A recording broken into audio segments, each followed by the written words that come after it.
الشیطان الرجیم بسم اللہ الرحمن الرحیم وبہ نستعین وہو خیر المعین صلی اللہ علی سیدنا محمد وآلہ الطاہرین اللہم صلی علی محمد محمد وعلی قرآن کریم کے موضوع پر ماہ مبارک رمضان کی مناسبت سے آپ کی خدمت میں گمان اور انسان کی خوش فہمیاں ذکر کیا جا رہا تھا۔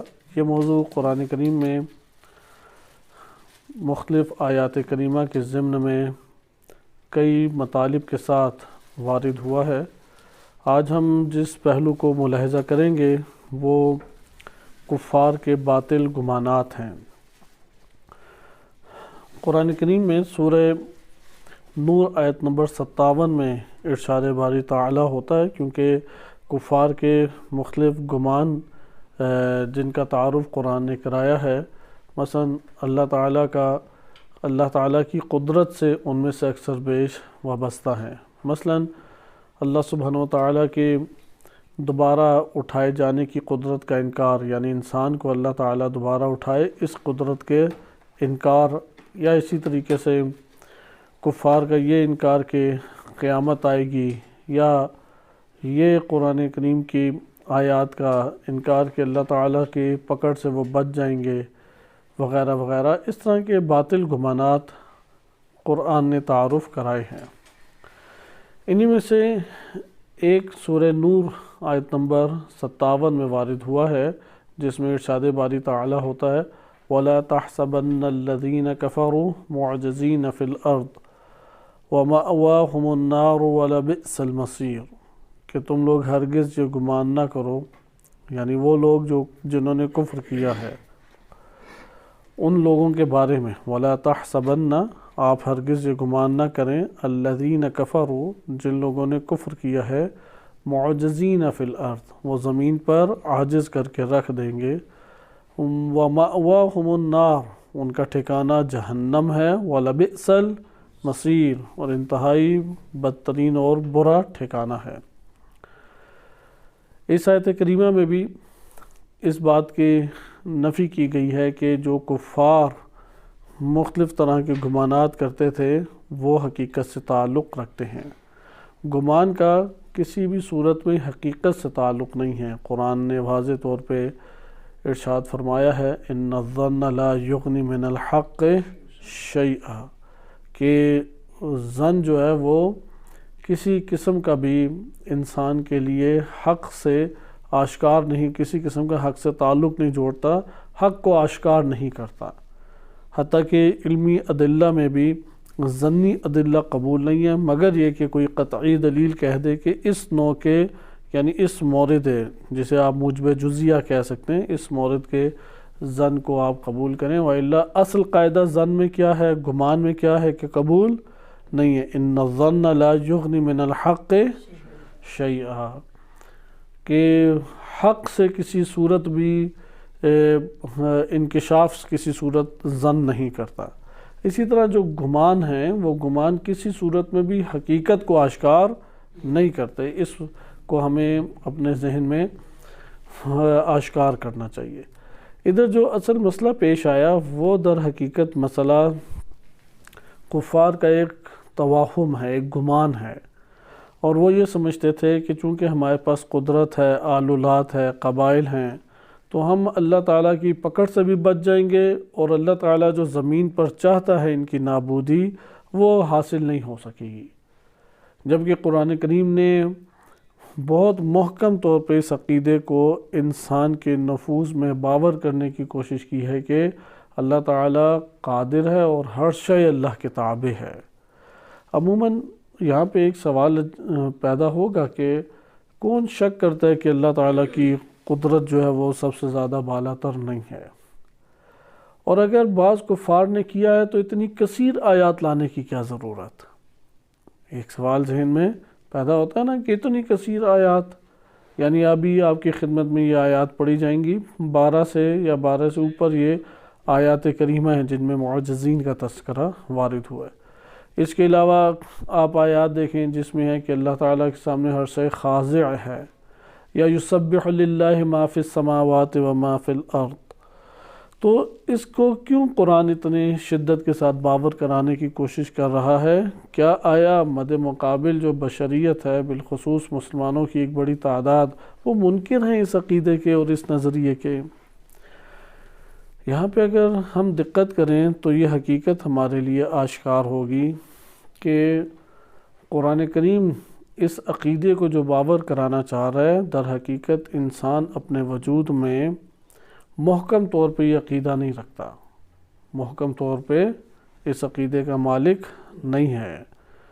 اس لیے ایمان کی قوت الگ ہوتی ہے اور اقرار کا دعویٰ الگ ہوتا ہے.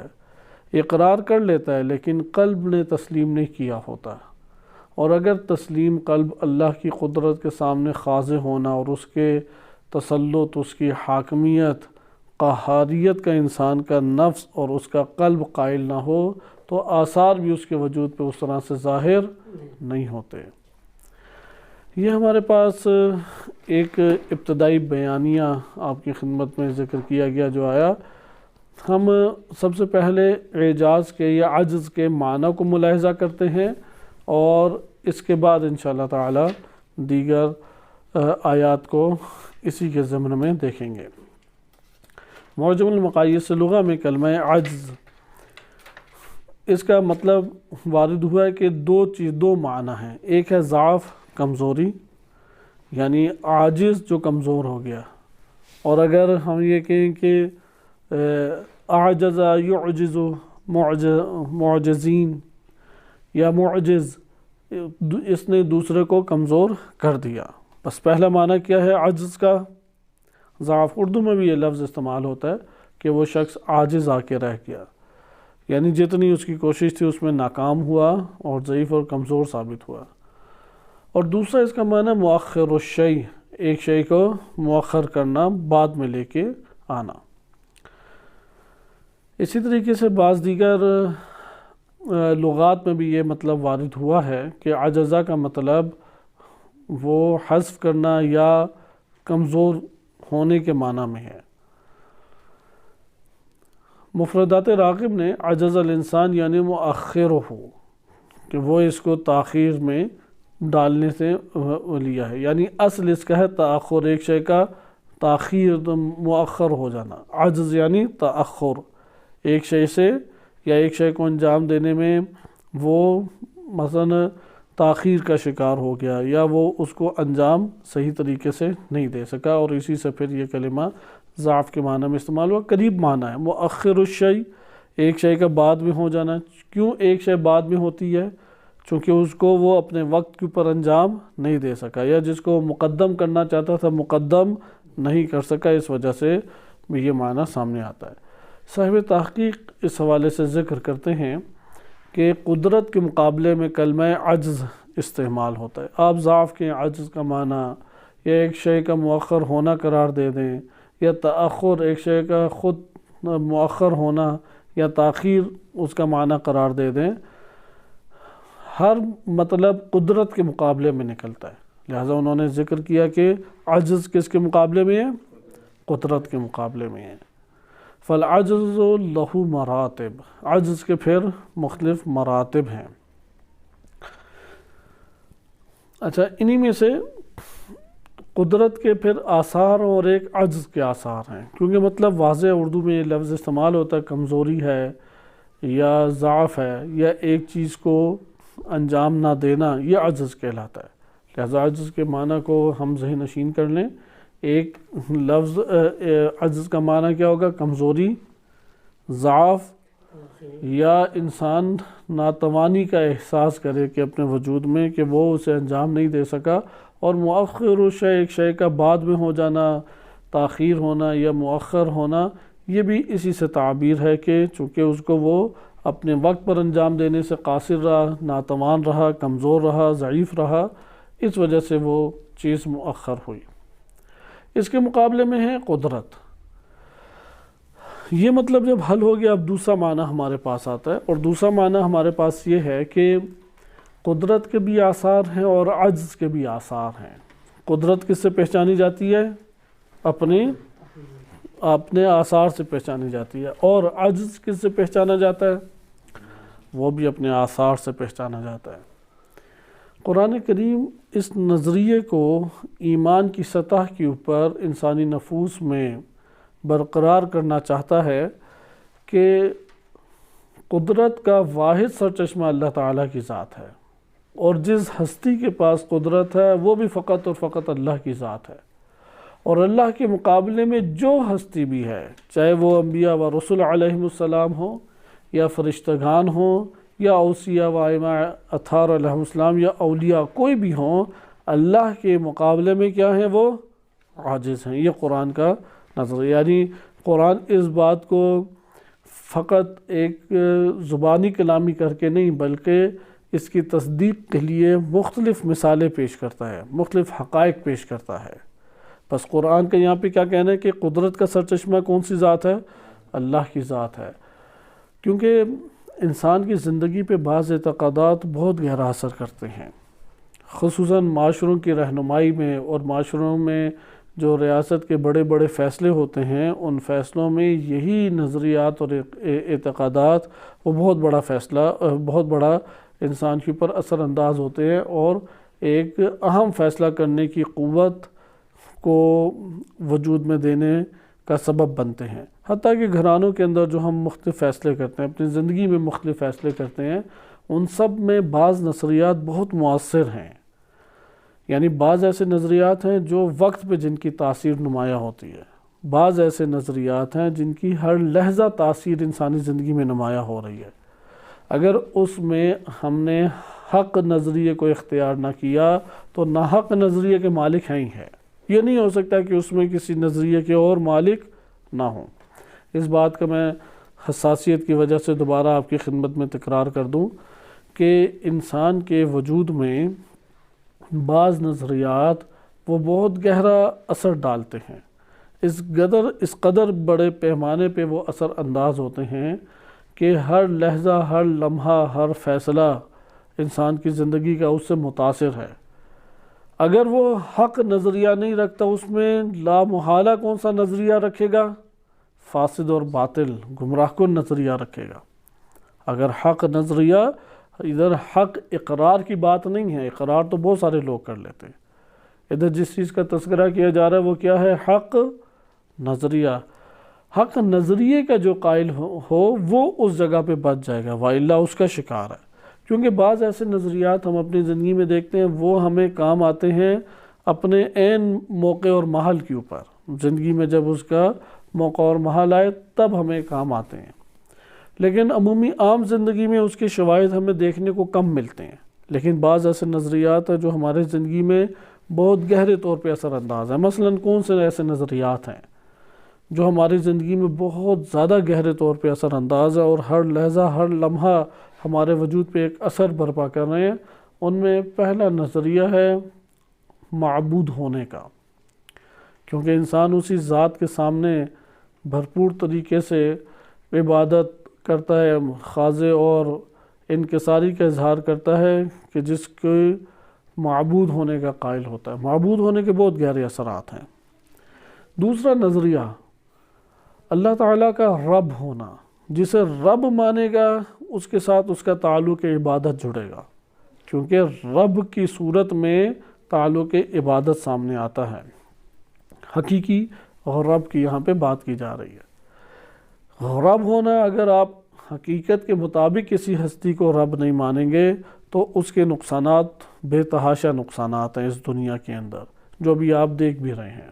مثلا ممکن ہے کوئی اپنے آپ کو رب سمجھنا شروع کر دے، جیسا کہ فرعون نے یہی نعرہ لگایا، انا ربکم الاعلی، میں تمہارا وہ اعلیٰ بلند پایا رب ہوں، اور اس نے اپنے طور پہ دلیلیں دی کہ میرے پاؤں کے نیچے دیکھو نہریں بہہ رہی ہیں، اور مصر کی اور پوری سلطنت میرے پاس ہے۔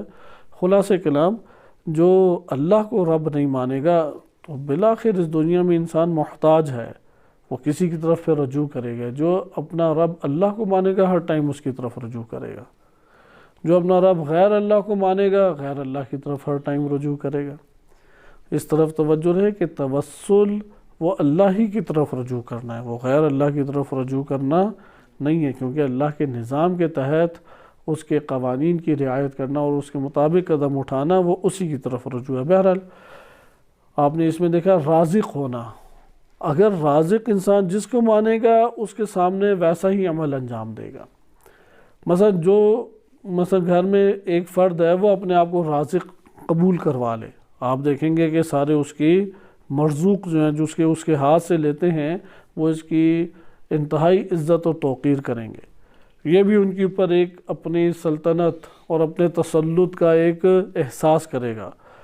اگر نافرمانی وہ کرے، یہ ان کا رزق بند کر دے گا، شرائط کے ساتھ انہیں رزق دینے کی طرف آئے گا، حکمتیں اپنی بار بار گنوائے گا، اپنی جود و سخا اس میں گنوانے لگ جائے گا۔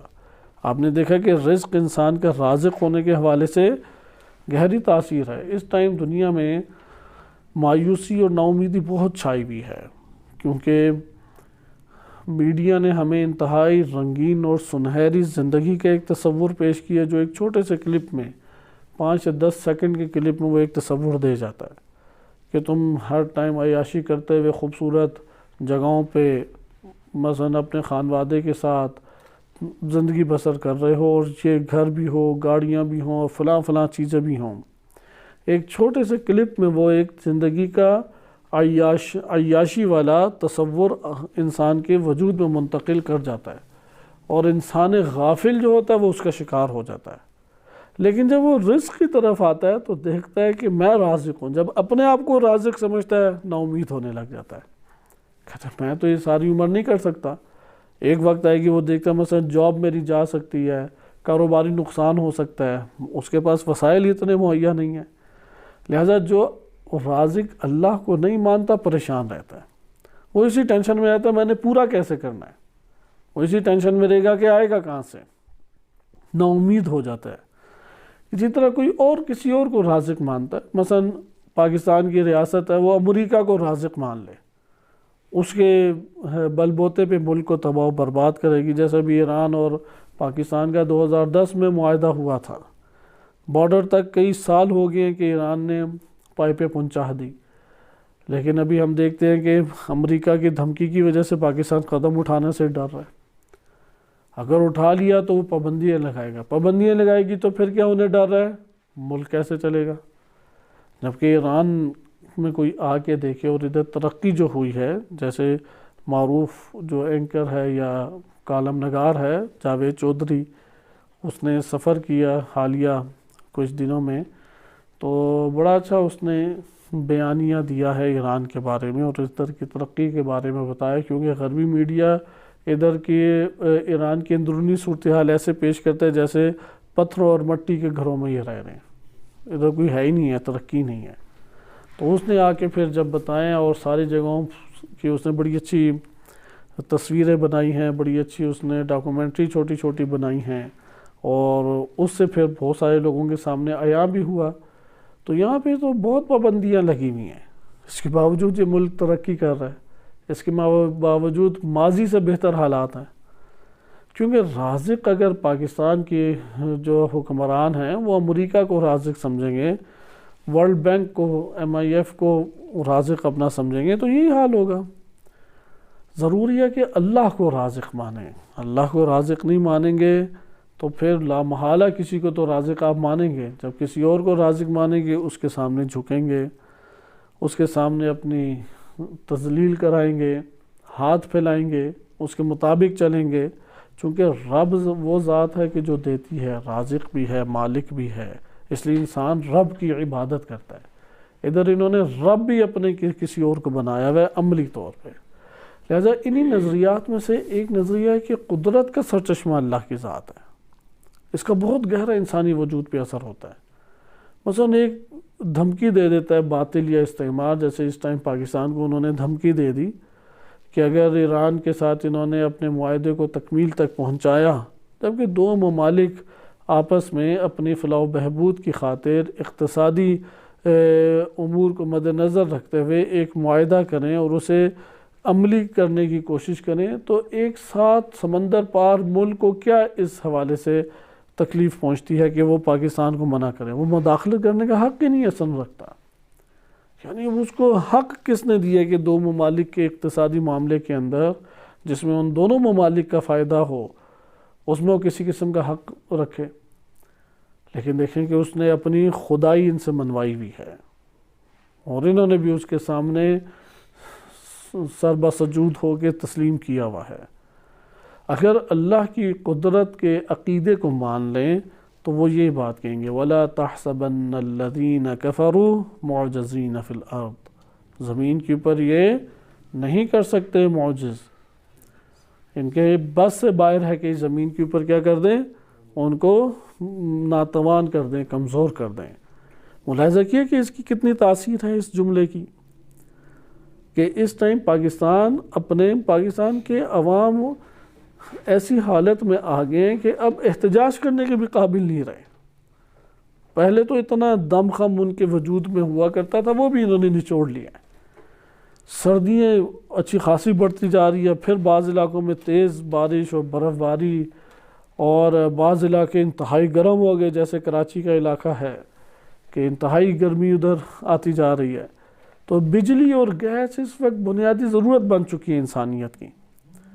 اب بجلی اور گیس کے حوالے سے ریاست اگر اپنے ملک کے فلاح و بہبود اور عوامی جو ڈیمانڈ ہے اس کو ضرورت کو پورا کرنے کے لیے ایک ملک سے معاہدہ کرے، تو باہر ایک قدرت کا سرچشمہ قرار پانے والی ریاست وہ مداخلت کر کے ان کو عمل پیرا ہونے سے روکے، تو ادھر تو مسلمان بستے ہیں، یہ ہیں کفر، اور کفر کے ائمۃ الکفر ہیں یہ امریکہ کے حکمران اور استعماری برطانوی اسرائیلی صہیونی جتنے بھی حکمران ایجنٹ ہیں۔ لہذا ان کافروں کے بارے میں اہل اسلام کو کیا موقف اختیار کرنا چاہیے؟ وَلَا تَحْسَبَنَّ الَّذِينَ كَفَرُوا مُعْجِزِينَ فِي الْأَرْضِ، اور ان کا ٹھکانہ کیا ہے؟ مَأْوَاهُمْ وَمَأْوَاهُمُ النَّارِ وَبِئْسَ الْمَصِيرُ، کہ ان کا ٹھکانہ جہنم ہے، یعنی انہیں کہنا چاہیے کہ تم جاؤ جہنم میں، جو کرنا جاؤ کر لو، تم پابندیاں لگاؤ گے، ہم خود ادھر کوشش کریں گے، رازق ہمارا اللہ ہے، قدرت کا سرچشمہ امریکہ نہیں ہے، قدرت کا سرچشمہ اللہ کی ذات ہے۔ آپ نے ادھر ملاحظہ کیا کہ یہاں سے ہمیں قرآن کریم کی تاکید، اصرار اور تکرار، ہمیں اس کے فلسفے سمجھ آتے ہیں کہ انسان دین اسلام کا اقرار کر لے گا، کلمہ اسلام پڑھ لے گا، لیکن دل میں پھر بھی غیر اللہ کی قدرت کے سامنے اپنے آپ کو عاجز کیے رکھے گا، پھر بھی غیر اللہ کی قدرت کو قدرت کا سرچشمہ کہنے لگ جائے گا۔ ضروری ہے کہ اللہ کو قدیر اور قادر مانا جائے۔ آئیں اب ہم، یہ تو ہمارے پاس نقطہ آیا کہ کتنی بعض نظریات کی اہمیت ہے انسانی زندگی پہ، جن نظریات کی اہمیت بہت زیادہ ہے اس کو اختیار بھی اسی حساسیت سے کرنا چاہیے۔ اللہ تعالیٰ کے علاوہ کوئی معبود نہیں ہے، صحیح ہے؟ لا الہ الا اللہ، یعنی کوئی الہ نہیں ہے، اپنے وجود سے نکال لو۔ اور معبود کون قرار پاتا ہے؟ وہی ہستی قرار پاتی ہے معبود، کہ جو رب ہو، مالک ہو، خالق ہو، رازق ہو، جو یہ امور انجام دینے والی ہستیاں ہیں، جو حقیقی اور اصل معنی میں ان امور کو انجام دینے والی ہستی ہے، وہی ہستی حقیقت میں معبود قرار پاتی ہے، وہی الہ قرار پاتی ہے۔ اور الہ اللہ سبحانہ وتعالیٰ کے علاوہ اصلاً وجود ہی نہیں رکھ سکتا، یعنی رکھتا نہیں، یہ جملہ نہیں، رکھ ہی نہیں سکتا، محال ہے، ناممکن ہے، اصلاً ذہنی تصور بھی اس کا درست نہیں ہے، ہو نہیں سکتا کہ اللہ کے علاوہ کوئی اور الہ ہو۔ اور اس کے اثرات چونکہ کثیر تھے انسانی زندگی میں، اس لیے قرآن نے اس کا تکرار بھی زیادہ کیا، اور طرح طرح کے مختلف اسلوبوں سے انسانی نفس کو قائل کرنے کی کوشش کی، اور اس میں نور ایمان منتقل کرنے کی قرآن نے کوشش کی ہے کہ وہ اس کے اوپر ایمان لے آئے۔ یعنی قدرت کا سرچشمہ ہے تو اللہ کی ذات، اس لیے کوئی ظاہری طور پہ جتنا قدرت مند نظر آئے، الا علی اللہ رزقھا، کوئی زمین پہ رینگنے والا، چلنے والا جاندار نہیں ہے مگر اس کا رزق کس پر ہے؟ اللہ پہ ہے۔ وَيَعْلَمُ مُسْتَقَرَّهَا وَمُسْتَوْدَعَهَا، وہ جانتا ہے کہ وہ دابہ کہاں پہ ٹھہرا ہوا ہے اور اس کا کس جگہ کے اوپر وہ زندگی کے دن گزارا، اور رزق اس کا کہاں پہ ہے۔ کل فی کتاب مبین، یہ تمام کی تمام چیزیں کیا ہیں؟ کتاب مبین میں ہیں۔ اس لیے رزق کے حوالے سے قرآن بہت واضح طور پہ نظریہ دیتا ہے کہ اللہ کے علاوہ کوئی فرد بھی رازق نہیں ہے۔ اب آئیں ہم ان بنیادی نظریات کے بعد کلمہ عجز کی طرف منتقل ہوتے ہیں کہ اس میں ہم نے دیکھا کہ عجز کا مطلب ہوتا ہے کہ کمزور پڑ جانا اور ناتوان ہو جانا، اس کے مقابلے میں ہے قدرت۔ کلمہ معجزہ بھی اسی سے ہے، البتہ قرآن کریم میں کلمہ معجزہ وارد نہیں ہوا۔ کلمہ معجزہ ایک کلامی عقائدی اصطلاح ہے، کلامی اور عقائدی ایک اصطلاح ہے، ٹرم ہے۔ یہ ہر محیر العقول عمل کو بھی معجزہ نہیں کہتے۔ معجزہ ہمارے ہاں اردو زبان میں دو معنی میں آتا ہے۔ اردو زبان میں ہر حیرت انگیز واقعے کو کیا کہہ دیتے ہیں؟ معجزہ ہو گیا، صحیح؟ اور ایک حقیقی معنی میں معجزہ ہوتا ہے۔ ایک کیا ہوتا ہے کہ محیر العقول یا حیرت انگیز واقعے کو کیا کہہ دیتے ہیں؟ معجزہ ہو گیا۔ مثلا کوئی کھلاتا ہی نہیں، بڑا کنجوس ہے، ایک دن وہ کچھ کھلا دے تو کیا کہتے ہیں؟ معجزہ ہو گیا، یہ اس نے کچھ کھلا پلا دیا ہے۔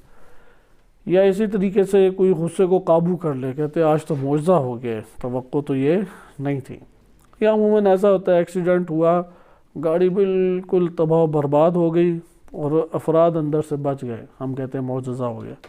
یہ اردو کا معجزہ ہے، صحیح ہے؟ جیسے علم سے پانی نکل آیا یا خون نکل آیا، یہ پاکستانی والا معجزہ ہے، یہ وہ عقائدی معجزہ نہیں ہے، صحیح ہے؟ دیوار سے مثلاً کوئی خون جاری ہو جانا، یہ کوئی معجزہ ایسا نہیں ہے کہ جس کو عقائدی زبان میں معجزہ کہتے ہیں۔ عقائد کے معجزات میں 3 سے 4 شرائط کا ہونا لازم ہے، تب وہ عقائدی معجزہ کہلاتا ہے، وإلا معجزہ نہیں کہلاتا۔ اس میں پہلی شرط یہ ہے کہ عقیدہ نبوت یا عقیدہ امامت یعنی منصب الہی کو ثابت کرنے کے لیے ایک عمل انجام دیا جائے۔ لوگوں کے سامنے نبوت یا امامت کو ثابت کرنے یا منصب الہی کو ثابت کرنے کے لیے ایک عمل انجام دیا جائے، یہ پہلی شرط ہے۔ اگر یہ پہلی شرط نہ ہو تو معجزہ نہیں ہے، یہ پھر علاقائی معجزہ کہلائے گا۔ درست ہے؟ پہلی شرط کیا ہے کہ وہ کس بات، درست ہے؟ دوسرا ہمارے پاس کیا مورد آتا ہے؟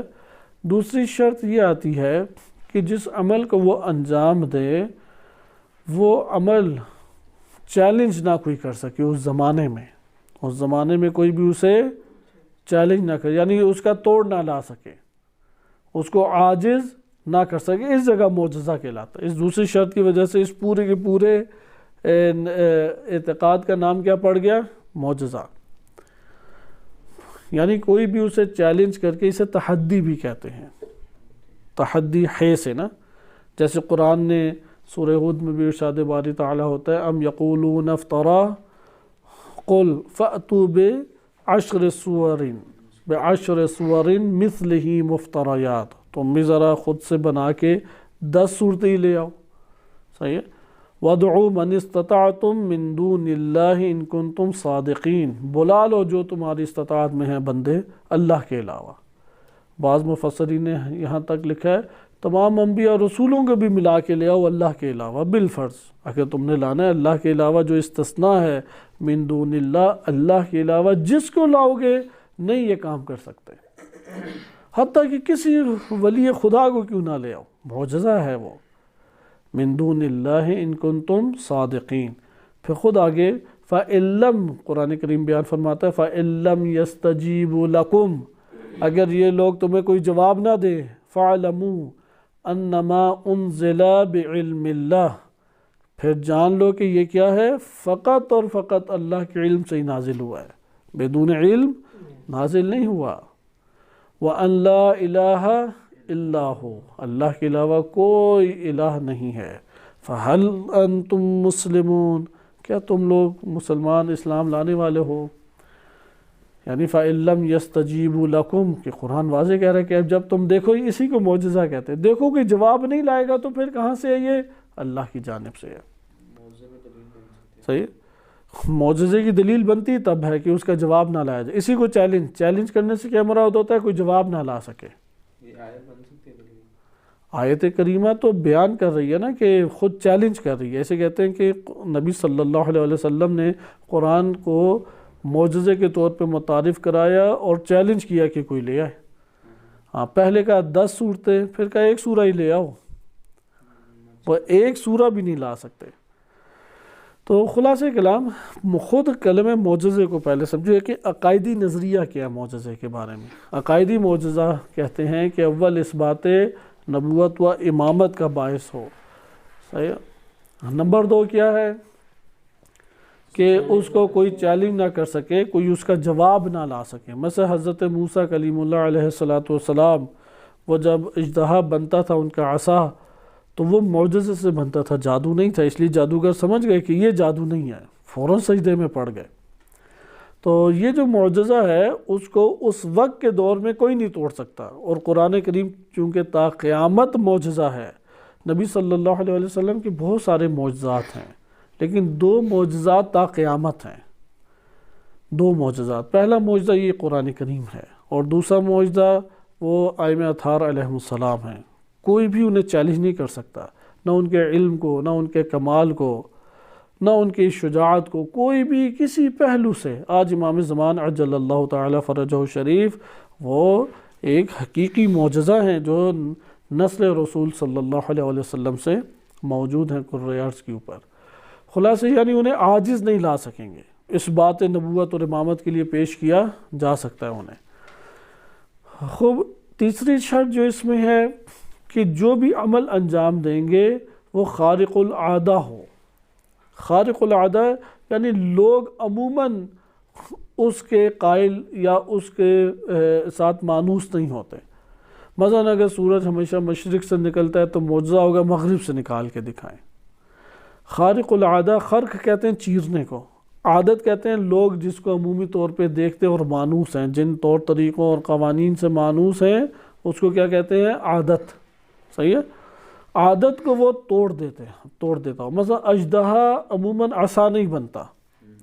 صحیح. عموماً ہاتھ پھیرنے سے کوڑ کا مرض یا برس کا مرض وہ ٹھیک نہیں ہوتا، مردہ زندہ نہیں ہوتا.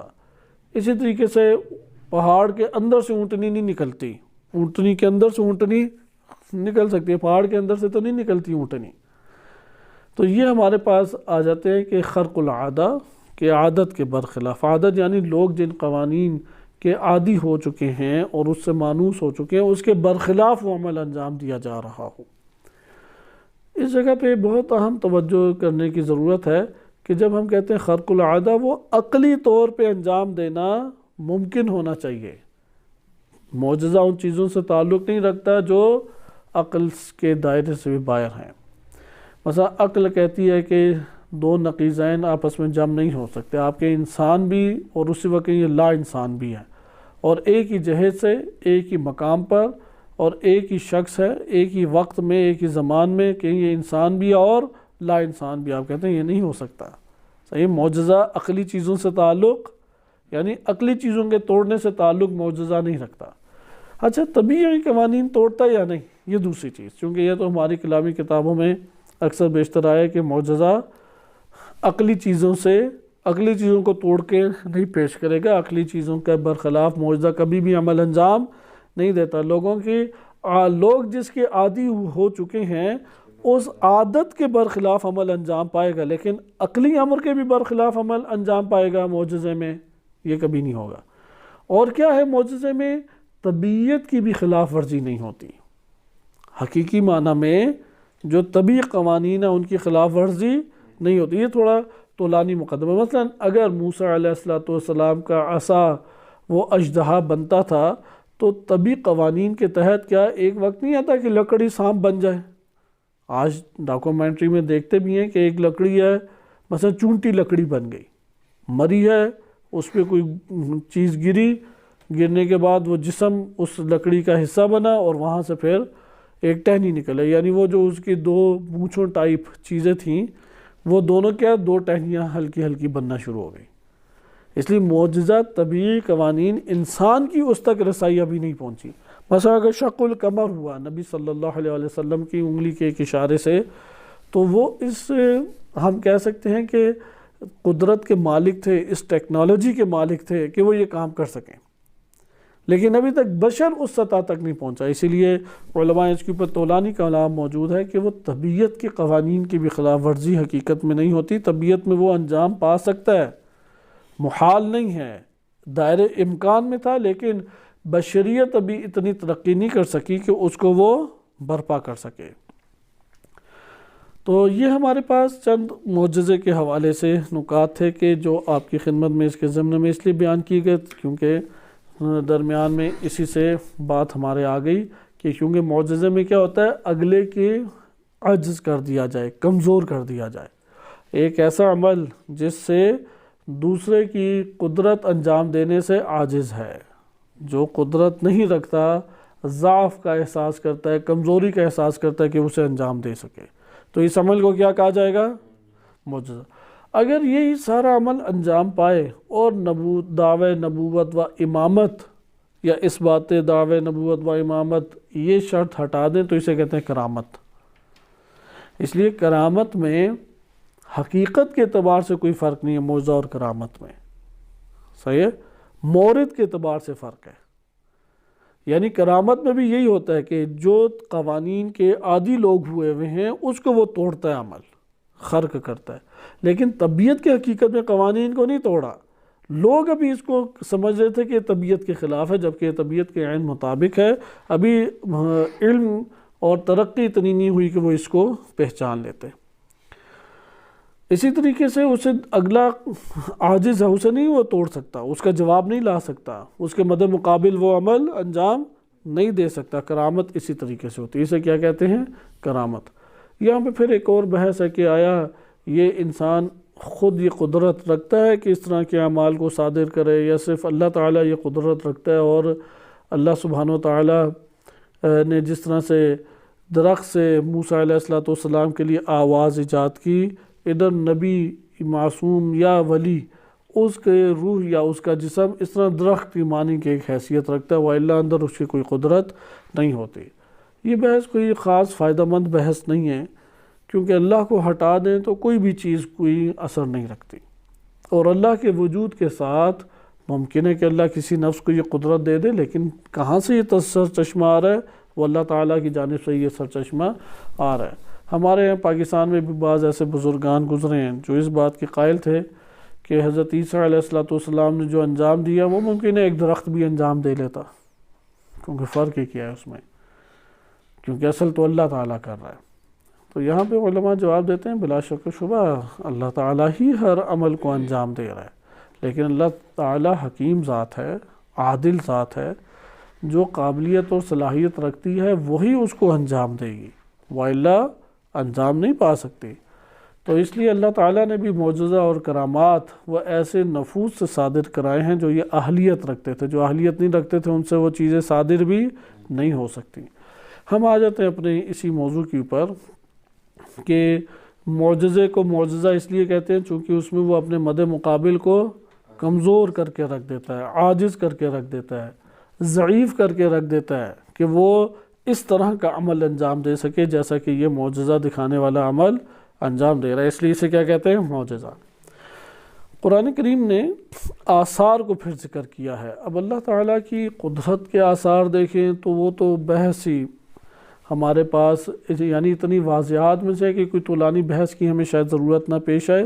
ہر انسان ادنا سی توجہ سے اللہ تعالیٰ کی کثیر اور عظیم قدرت کو جان سکتا ہے۔ جیسے ان کہکشاؤں کو آسمان کے اوپر ایک دفعہ نگاہ اٹھا کے دیکھے، اس کا سر میں عقل میں درد ہونا شروع ہو جائے گا، لیکن احاطہ اپنی نگاہوں سے بھی نہیں کر سکتا۔ اسی طرح سے دیگر جگہوں پہ اللہ کی قدرت کے مشاہدے دیکھے، آپ ساحل سمندر پہ چلے جائیں، پہاڑوں کے جو اونچے بلند و بالا پہاڑ ہیں، لق و دق صحرا ہیں، لہلہاتی آپ کے سامنے فصلیں ہیں، پر رونق آپ کے سامنے باغات ہیں، آپ جہاں پہ بھی جائیں گے قدرت الہی آپ کو دنگ اور حیران کر کے رکھ دے گی۔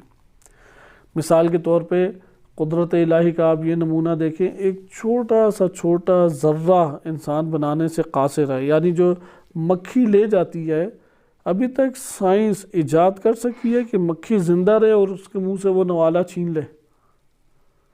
جو مکھی نے اٹھا لیا ہے اسے چھینا جا سکتا ہے؟ تصور نہیں کر سکتے، حالانکہ کتنی ضعیف مخلوق ہے وہ۔ اور اسی طریقے سے یعنی چھوٹے سے چھوٹے ذرے میں جو قدرت الہی کے سرچشمے موجود ہیں، اس کا بھی مقابلہ انسانیت نہیں کر سکتی، محیر العقول نمونے موجود ہیں۔ اور بلند سے بلند چیزیں دیکھیں تو اس کے سامنے بھی انسان وہ اپنی نظریں جھکا لیتا ہے، لیکن احاطہ اپنی نگاہوں سے نہیں کر سکتا۔ یہ بات ہمارے لیے جب واضح ہو گئی تو آئیں اب ہم قرآن کریم کی دیگر آیات کی طرف چلتے ہیں۔ قرآن میں یہ موضوع طولانی رہا ہے، لوگ اپنے طور پہ اپنی آل اولاد اور طاقت کے گھمنڈ میں اللہ سبحانہ وتعالیٰ کی طاقت کا انکار کیا کرتے تھے۔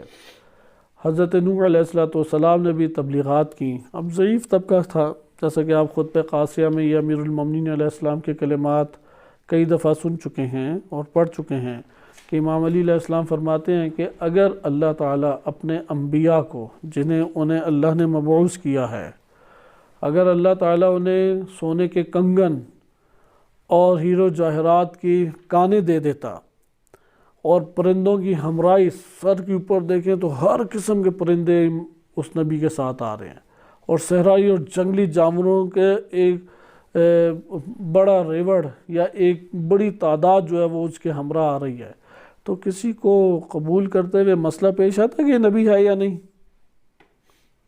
مشکل کبھی بھی پیش نہ آتی۔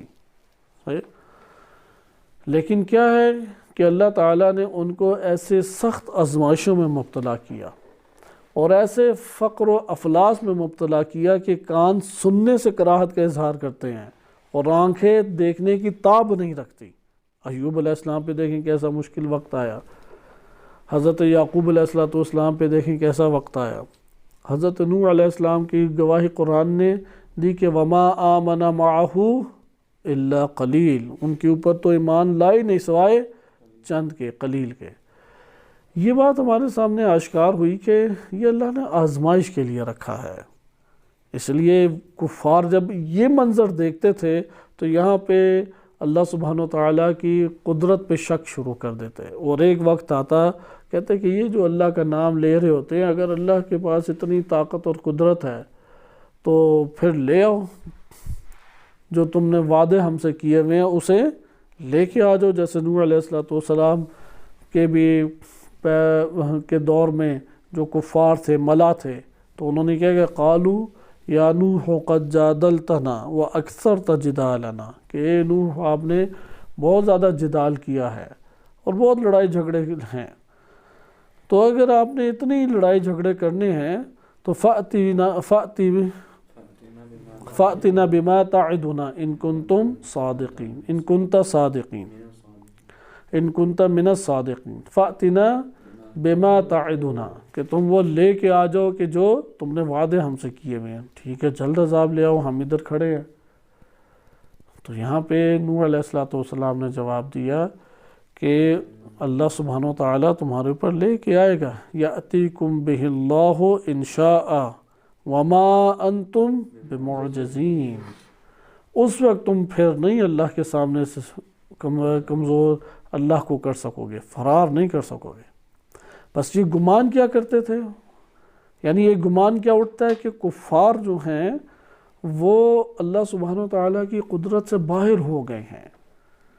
جیسا کہ ابھی اسرائیل کی حالات دیکھیں، اب پوری دنیا ہے کہ کسی طریقے سے جنگ تھم جائے، قرارداد ہو جائے اور دیگر مطالبات جو ایک دوسرے کے لیے شرائط رکھی ہیں وہ پوری ہوں، تو ادھر کوئی کمزور ذہن، بد عقیدہ یہ گمان کرنے لگ جائے اسرائیل اللہ کی نعوذ باللہ قدرت سے ہی باہر ہے، تو قرآن اس بات کا شدت سے رد کر رہا ہے، وَلَا تَحْسَبَنَّ الَّذِينَ كَفَرُوا مُعْجِزِينَ فِي الْأَرْضِ، اللہ زمین کے اوپر کوئی بھی اللہ کو عاجز نہیں کر سکتا، یہ اللہ کو کمزور نہیں کر سکتے، اس لیے یہ گمان مت کرو کہ یہ کافر لوگ جن کے اموال کثیر ہیں، اولاد کثیر ہے، بڑے جاہ و جلال اور شان و شوکت کے ساتھ زندگی بسر کر رہے ہیں، یہ اللہ کو زمین پہ کیا کر دیں گے؟ کمزور کر دیں گے، اللہ کی قدرت سے باہر نکل آئیں گے۔ انسان جب صحت کا احساس کر رہا ہوتا ہے، یہ طبع انسانی ہے، یہ گمان پیدا ہوتے ہیں غفلتوں کی وجہ سے۔ اگر انسان جب غفلتیں کرتا ہے، اس طرح اسے لگتا ہے کہ میں نے بوڑھا نہیں ہونا۔ ہر جوان کو کیا محسوس ہو رہا ہوتا ہے کہ میں نے بوڑھا نہیں ہونا۔ جیسے پاکستان میں 18 گھنٹے لائٹ آ جائے تو یہ سمجھنے لگتے ہیں کہ لائٹ نہیں جانی، اب وہ اسی ٹائم چلی جاتی ہے۔ انسان کی زندگی بھی ایسی ہی ہے، وہ جب یہ گمان کر رہا ہوتا ہے کہ نہیں اب میں نے بیمار نہیں ہونا، اگلے دن بیمار پڑا ہوتا ہے۔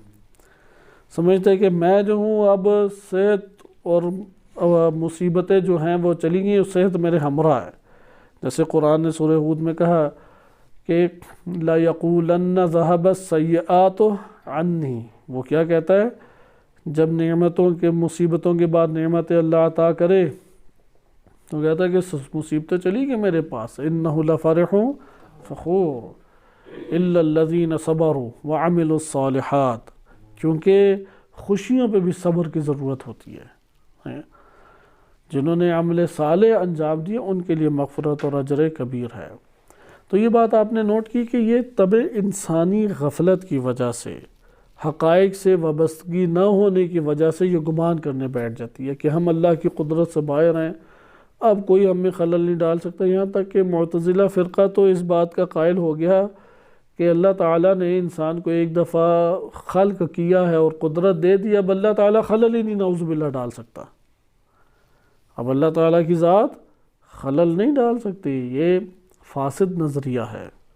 یا جس طرح شاعرہ نے کہا کہ انسان تو ہے ہی مجبور، اللہ تعالیٰ اتنا قدرت مند ہے، اتنا قدرت مند کہ انسان کو اصلاً کوئی اختیار حاصل ہے ہی نہیں، یہ بھی ٹھیک نہیں ہے۔ بل امرو بین الامرین، ان کے درمیان حقیقت ہے۔ حقیقت کیا ہے؟ ان کے درمیان ہے کہ اللہ نے انسان کو مجبور بھی کیا ہے اور با اختیار بھی کیا ہے۔ تو یہ مطلب ہمارے سامنے اجاگر ہوا کہ غفلت اور حقیقت سے عدم وابستگی وہ کس چیز کا باعث ہمیں بنتی ہے؟ مختلف باطل گمانات کی۔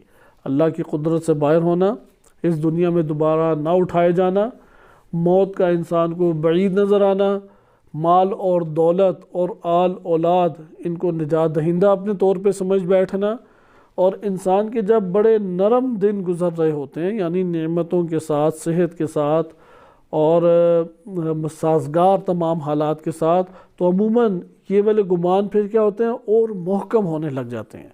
یہ جملے بہت سارے افراد سے آپ نے سنے ہوں گے کہ الحمدللہ ہمارے مثلا بزرگ اس طرح سے خرچ کیا کرتے تھے، سارے مثلا کاروباری تھے، کوئی مسئلہ نہیں کبھی انہیں پیش آیا، سارے افراد ان کے سامنے ڈرتے تھے، کانپتے تھے۔ انہوں نے مولویوں کو بھی سیدھا کیا ہوا تھا، فلاں کو بھی سیدھا کیا ہوا تھا۔ یہ ایک تکبرانہ اور اکڑ جو ہے نا، متکبرانہ یہ جملات ہیں، یہی یہ والے باطل گمان کراتے ہیں کہ میں یہ کر دوں گا، وہ کر دوں گا، فلاں کر دوں گا۔ اللہ کی قدرت کے سامنے ہر شے کیا ہے؟ عاجز۔ قرآن اس بات کو بیان کرتا ہے۔ عاجز کا مطلب کیا ہے؟ ناتوان، کمزور۔ جو ناتوان اور کمزور ہو وہ کسی شے کا مالک ہو سکتا ہے، وہ کسی طور پہ اپنے بالاتر قادر کی قدرت سے باہر نکل سکتا ہے؟ نہیں۔ اگر یہ احساس پیدا ہو جائے، حد اقل یہ جملہ کبھی نہیں بولے گا۔ یہ جو کہتے ہیں نا میں نے یہ کیا، میں فلاں ہوں، میں نے اس طرح سے کیا تھا، میں نہ ہوتا تو یہ ہو جاتا، کیونکہ تمہارے پاس ہے ہی کیا قدرت کے جو تم یہ کر لیتے۔ آئے اب ہم قرآن کریم کی چند آیات کو اس حوالے سے دیکھتے ہیں، کیونکہ قرآن بہت شدت سے اس مطلب کو بیان کرتا ہے کہ اللہ کے علاوہ کسی کو قدرت کا سرچشمہ نہ سمجھا جائے۔ پھر اللہ نے جتنی قدرت جس کو دی ہے اسے بھی تسلیم کیا جائے۔ اس کا یہ مطلب نہیں ہے کہ اب ہے ہی نہیں ہے کوئی قدرت۔ نظام الہی کا تقاضا کیا ہے؟ مثلا سورج کو منبع حرارت قرار دینا چاہیے کیونکہ اللہ نے بنایا ہے۔ اللہ کی قدرت کے تسلیم کرنے کا مطلب کیا ہے؟ اللہ کے نظام کو تسلیم کیا جائے۔ اللہ کی قدرت کا مطلب کیا؟ آپ کوئی دعویٰ نہ کرے کہ میں اللہ کے بہت قریب ہوں تو شاہ رگ سے قریب ہے یا نہیں؟ شاہ رگ سے قریب قرآن کہتا ہے تو ہم کہتے ہیں ہے۔ یحول بین المرء و قلبہ، اس کے دل اور بندے کے درمیان میں ہے، حائل ہے وہ، میں اپنے آپ سے اتنا قریب نہیں ہوں۔ تو پھر وہی کیوں نہیں لے لیتے؟ کیونکہ بھابی ذہنی سی طرح سوچتا ہے کہ تو اللہ اتنا قدرت مند ہے، کیوں تم دوسروں سے مدد مانگتے ہو، کیوں فلاں کی طرف رجوع کرتے ہو ان سے، کہ پھر تم دنیا میں کیوں کرتے ہو؟ کہتے نہیں، دنیا میں کہنا تو شرک نہیں ہے، دنیا سے اٹھ جائیں تو پھر شرک ہے۔ کوئی دنیا میں شرک کیوں نہیں تھا؟ کہا کہ اس شرک کی اجازت اللہ نے دی تھی۔ اب ادھر جو ان کی بیمار ذہن یہی ہوتا ہے کہ اپنے لیے گنجائش ایک جگہ نکال لینا، دوسرے جہان میں بالا تر قرار دے دینا۔ حقیقت کیا ہے کہ اللہ تعالیٰ کے قادر ہونے کو تسلیم کرنا، اس کے پورے نظام کو تسلیم کرنا ہے۔ آپ اللہ تعالیٰ کی انتہائی قریب ہونے کے باوجود وحی کو اللہ سے نہیں اخذ کر سکتے، نہیں لے سکتے۔ آپ اللہ کے انتہائی قریب ہونے کے باوجود فقہی احکام اور شریعت کو اللہ تعالیٰ سے اخذ نہیں کر سکتے۔ ہدایت براہ راست اللہ سے آپ نہیں لیں گے، ہادی اللہ نے رکھے ہیں، یہ اللہ کی قدرت کے ہی نمونے ہیں، یہ اللہ تعالیٰ کی قدرت ہی کی نشانیاں ہیں۔ لہٰذا اللہ کے قادر ہونے کا ہی یہ مطلب ہے کہ وہ اپنی قدرت سے ان سب کے سب چیزوں کے لیے جو نظام خلق کرے، اس نظام کو برقرار بھی رکھے، اسے چلائے بھی۔ لہٰذا نظام الہی کو قبول کرنا ہی اللہ کو قادر ماننا ہے۔ نظام اب کوئی یہاں پہ کوئی کھڑا ہو جائے، نہیں، جب شہرک سے بھی قریب ہیں اور بندے کے اور اس کے قلب کے درمیان اللہ کی ذات حائل ہے، تو پھر مجھے کیوں کسی اور سے وحی کی ضرورت ہے؟ میں تو اللہ کے اتنا قریب ہوں، اسے پوچھ لوں گا، اسے بتا دوں گا۔ وہ ساری باتیں سنتا یا نہیں؟ سمیع ہے، علیم ہے، جو سینوں میں چھپائی ہوئی باتیں ہیں، یعلم ما یسرون وما یعلنون، وہ ان رازوں کو بھی جانتا ہے جو سینوں میں دبائے ہوئے ہیں، اور ان باتوں کو بھی جانتا ہے کہ جو اعلانیہ بابانگے دہل کہی جا رہی ہیں، ان سب باتوں کو وہ جانتا ہے۔ تو اس جگہ پہ کوئی کہے کہ میں تو اللہ سے مانگتا ہی نہیں ہوں، کیونکہ اسے سب باتیں تو پتہ ہے، صحیح، جو صدور میں سینوں میں دبائی ہوئی ہیں وہ ساری باتیں جانتا ہے۔ ہم کہیں گے تم اللہ کے نظام سے ٹکرانا چاہتے ہو، جو اللہ نے نظام خلق کیا ہے، اگر اس سے نہیں آؤ گے تو یہ اللہ کی قدرت سے ٹکرانا ہے۔ اس کے نظام کے ذریعے سے نہیں آؤ گے تو یہ اس کے ذات سے ٹکرانا ہے۔ مثال کے طور پہ آپ نے اپنے گھر میں کسی کو بلایا ہے، تو کہاں سے آیا جاتا ہے؟ عموماً دروازوں سے، گھنٹی بجائی جاتی ہے، اور اگر وہ شیشہ توڑ کے اندر آ جائے، آپ کہیں گے کہ یار عجیب بندے خدا، تو آپ کہیں گے بلانا ہی تھا نا، اندر اصل میں بٹھانا تو تمہیں ادھر سے آگے، اس میں کیا ہے برہر آ جائے۔ تو یہاں پہ اس کا شیشے کے ذریعے سے آنا کیا ہے؟ آپ کے ساتھ ٹکرانا ہے۔ وہ جو آپ نے عمل طے کیا تھا اس کو لانے کا، اور جس جگہ پہ آپ نے بٹھانا اس کے لیے قرار دیا تھا، اس جگہ پہ اگر وہ نہیں آپ کی تابعداری کرتا اس میں، تو یہ کس سے ٹکرا رہا ہے؟ اس گھر کے مالک سے ٹکرا رہا ہے۔ اسی طریقے سے ایک ادارہ ہے، ادارے میں قوانین کے تحت انہوں نے رکھا ہے کہ ایک فرد اس طریقے سے عمل کرے، ایک فرد اس طریقے سے یہاں پہ جائے، اور اگر نہیں کوئی اس طرح سے عمل انجام دیتا تو کیا اس کا نتیجہ نکلتا ہے؟ ہم کہیں گے کہ یہ ادارے اور پورے مدیر سے ٹکرا رہا ہے، تو یہ اس سے ٹکرانا ثابت ہوگا۔ لہٰذا اللہ تعالیٰ کے نظام کی پیروی نہ کرنا کیا ہے؟ اللہ کی قدرت سے ٹکرانا ہے۔ اس نقطے کو اس ضمن میں اچھے طریقے سے ہم ذہن نشین کریں کہ اللہ کی قدرت سے یہ ٹکرانا کہلائے گا کہ اگر کوئی شخص اللہ کے نظام کی پیروی نہیں کرتا۔ نظام ہدایت ایک اللہ نے بنایا ہے، ہادی مقرر کیے ہیں، ہادی کو پہلے مہدی اللہ نے بنایا ہے، یعنی اسے ہدایت دی ہے، پھر وہ ہمارے لیے ہادی قرار پایا ہے، اور جو ہادی ہے وہی حق رکھتا ہے کہ ہدایت کرے، اور جس کے پاس ہدایت نہیں ہے وہ کسی قسم کا حق بھی نہیں رکھتا۔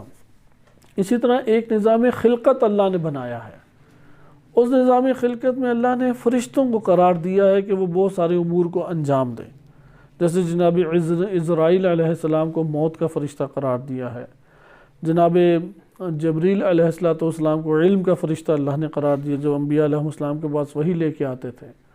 اسی طریقے سے اور دیگر فرشتے ہیں، کوئی رزق کے اعتبار سے فرشتہ قرار دیا ہے۔ تو ان کی مثال، فرشتوں کی مثال اللہ تعالیٰ کے لیے ایسی ہے جیسے انسان کی قوت انسانی نفس کے لیے حیثیت رکھتی ہیں۔ انسان اپنی قوتوں کو جب چاہتا ہے جیسے جاتا ہے بروئے کار لا سکتا ہے یا نہیں؟ اللہ تعالیٰ اسی طرح فرشتوں کو اپنے پورے قبضہ قدرت میں رکھتا ہے، جب چاہے جیسے چاہے انہیں استعمال کر سکتے ہیں۔ ایک نظام خلقت تکوینی اللہ نے قرار دیا ہے۔ اسی طرح اور دیگر چیزوں کے نظام ہیں، نظام شفاعت، نظام بخشش اللہ نے قرار دیا۔ اس لیے قرآن نے واضح طور پہ کہا کہ اگر تم نے اللہ کی بارگاہ میں استغفار کی اور اے رسول اگر یہ آپ کے پاس آتے اور آپ بھی ان کے لیے استغفار کرتے تو اللہ کو تواب پاتے ہیں۔ اسی طریقے سے یعقوب علیہ السلام کے فرزندان جب انہوں نے توبہ کی تو کس کے پاس آئے؟ ڈائریکٹ اللہ سے ہم کلام ہو گئے یا یعقوب علیہ السلام کے پاس پہلے آئے؟ یعقوب علیہ السلام کے پاس آئے، کہا کہ آپ اللہ کی بارگاہ میں ہمارے لیے استغفار کریں، دعا کریں۔ یہ نظام الہی، یہ بخشش ہے، بخشش کا نظام اللہ تعالیٰ نے بنایا۔ لہذا ہماری یہاں پہ ضرورت اس چیز کی ہے اس ٹائم کہ ہم اللہ کے نظاموں کو سمجھیں اور ان نظاموں کے ذریعے سے اللہ تک رسائی حاصل کرنے کی کوشش کریں۔ اگر ہم اللہ کے نظاموں کے ذریعے سے اللہ تعالیٰ تک پہنچنے کی کوشش نہیں کرتے اور اپنے ہی نظام ایجاد کرنے لگ جاتے ہیں تو یہ اللہ تعالیٰ سے ٹکرانے کے مترادف ہے۔ اسے کہتے ہیں طاغوتیت۔ مثلا حکومت کرنے کا اللہ نے ایک نظام بنایا جسے ہم امامت سے تعبیر کرتے ہیں، اہل سنت خلافت کہتے ہیں، ہمارے ہاں امامت اور خلافت ایک ہی چیز ہے، امامت سے تعبیر کرتے ہیں۔ اگر کوئی اپنی ہی حکومت کے طور طریقے ایجاد کر کے طرح طرح کے نظام بنا کے لے آئے کہ ڈیموکریسی ہے یا امپریلزم ہے، سوشلزم ہے، سیکولرزم ہے، لبرلزم ہے، کئی افکار نظریات کا ایک ملغوبہ بنا کے ایک اپنے سسٹم لے آئے، ہم کہیں گے یہ کیا ہے؟ طاغوت ہے۔ اسی طرح اللہ تعالیٰ نے معاشروں کو چلانے کے لیے قانونی نظام بنایا ہے۔ اسی طریقے سے انسانی نسل کو چلانے کے لیے خانوادگی نظام بنایا ہے۔ اگر کوئی یہ خانوادگی نظام توڑ کے اپنا ہی کوئی نظام لے آئے، ہم کیا کہیں گے؟ یہ مجرم ہے، یہ طاغوت ہے، یہ سرکش ہے۔ واضح ہوئی آپ کے پاس سامنے کہ اللہ تعالیٰ کے قادر ہونے سے عملی زندگی میں کیا مراد ہے۔ ایک تو ہم وہ فلسفے پڑھتے ہیں نا اپنی عقائدی اور کلامی کتابوں میں، بڑے پیچیدہ طریقے سے لے کے چلتے ہیں، صغرا کبرا نتیجہ لے کے، اور پھر کئی شبہات، پہلے خود ہی شبہات کھڑے کرتے ہیں پھر ان کے جواب دیتے ہیں، تو نہ شبہ بازو کا سمجھ آتا ہے اور جواب تو بے درجہ اولا نہیں سمجھ آتا، صرف نتیجہ سمجھ آ جاتا ہے، ہاں اللہ قادر ہے۔ اس لیے وہ عوامی ذہنی، وہ پیپر دینے کے لیے عقائدی کتابوں کا پیپر دے لیتا ہے جو صغرا کبرا ٹیکنیکل اصطلاحات پر مشتمل ہوتی ہیں، لیکن وہ جو عقیدے کا نتیجہ ہے وہ تو پہلے بھی میں نے لیا ہوا تھا اور اب بھی لیا ہوا ہے، اس لیے اس صغرا کبرا سے تو اس نے نتیجہ لیا ہی نہیں۔ قرآن کریم خاص انداز میں ان اعتقادات کو بیان کرتا ہے اور وہ انسانی زندگی پہ اثر انداز ہے۔ آپ دیکھیں جیسے ابھی یہ میں نے چند نکات آپ کی خدمت میں عرض کی ہے، جیسے آج کے دور میں آپ خود اس ٹائم ایک دن گزاریں سمجھیں کہ اللہ رازق نہیں ہے، آپ دیکھیں کتنی ٹینشن میں آ جائیں گے، کہیں گے اچھا پھر میرے جگر کا کیا ہوگا، قلب کا کیا ہوگا، گردوں کا کیا ہوگا، فلاں جگہ میرے خانوادے کو کون دیکھے گا، سارا ہی میں نے اگر بھاگ دوڑ کرنا ہے تو پھر تو میری زندگی نہیں چل سکتی، پریشان، سٹریس، ٹینشن، طرح طرح کے مسائل میں آپ گرفتار ہو جائیں گے۔ اسی طریقے سے اگر رب ہونے کے اعتبار سے نعوذ باللہ اللہ کا انکار کیا جائے، مسائل کا شکار ہو جائے گا، مضطرب زندگی ہو جائے گی، تنگ ہو جاتا ہے۔ تو یہ خلاصہ کلام کے قدرت کے معنی میں ایک معنی یہی آتا ہے کہ اللہ تعالیٰ کے نظاموں سے نہ ٹکرایا جائے، جو اللہ کے نظاموں سے ٹکرائے گا وہ اصل میں اس کی قدرت سے ٹکرا رہا ہے، اور جو اللہ کی قدرت سے ٹکراتا ہے وہ ذلیل و خوار ہو کے اس دنیا میں رہ جاتا ہے۔ اللہ تعالیٰ کے نظام سیاسی بھی ہیں، نظام تکوینی بھی ہیں، نظام ہدایت بھی ہے، نظام تولید نسل بھی اللہ تعالیٰ نے قرار دیا ہے، مختلف نظام اللہ تعالیٰ نے قرار دیا، ان نظاموں سے کسی بھی صورت میں انسان نہ ٹکرائے۔ اچھا، ان نظاموں کو قبول کرنا اور ان نظاموں کے تحت انسان کا قدم اٹھانا، یہ کیا اللہ کے غیر کی طرف رجوع کہلائے گا یا اللہ کی طرف رجوع کہلائے گا؟ یعنی نبی صلی اللہ علیہ وسلم کی نبوت پر ہدایت کے عنوان سے ایمان لانا اور ان کو کے اوپر جو شریعت نازل ہوئی ہے انہیں شریعت اور قوانین کے اعتبار سے ایمان لانا کہ الہی قوانین ہیں، یہ غیر اللہ کی طرف رجوع ہے یا اللہ کی طرف رجوع ہے؟ حقیقت میں تو نبی صلی اللہ علیہ وسلم کو ہم ہادی کہہ رہے ہیں، تو اللہ بھی ہادی اور رسول اللہ بھی ہادی، تو شرک نہ ہوا؟ کیوں؟ ہم کہیں گے چونکہ اللہ نے یہ نظام متعارف کرایا ہے۔ اللہ کے نظام کی تابعداری وہ توحید ہے، اور توحید اسی طرح سے ہمارے سامنے اجاگر ہوتی ہے۔ اسی طریقے سے رسول صلی اللہ علیہ وسلم یا ائمہ اطہار علیہ السلام کی اطاعت وہ غیر اللہ کی اطاعت، فرق لاہی کسے کہتے ہیں؟ لہو لعب کا جو شکار ہو جاتا ہے۔ عاقل انسان وہ ہوتا ہے کہ جو عقل کا استعمال کرتا ہے، اور ایک شخص کون ہے؟ لاہی۔ عاقل انسان وہ آثار سے قادر کے اور قدرت کے منبع کو جان لیتا ہے، آثار اس کے لیے مثلا حرارت سے جان لیتا ہے کہ آگ کی کتنی حدت اور شدت ہے، عاقل اس طرح سے۔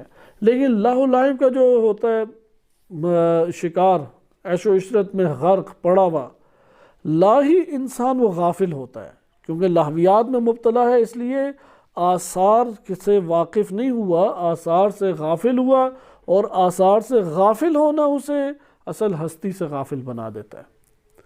لہذا کفار کا ایک بڑا مسئلہ کیا تھا، یہ لاہی تھے۔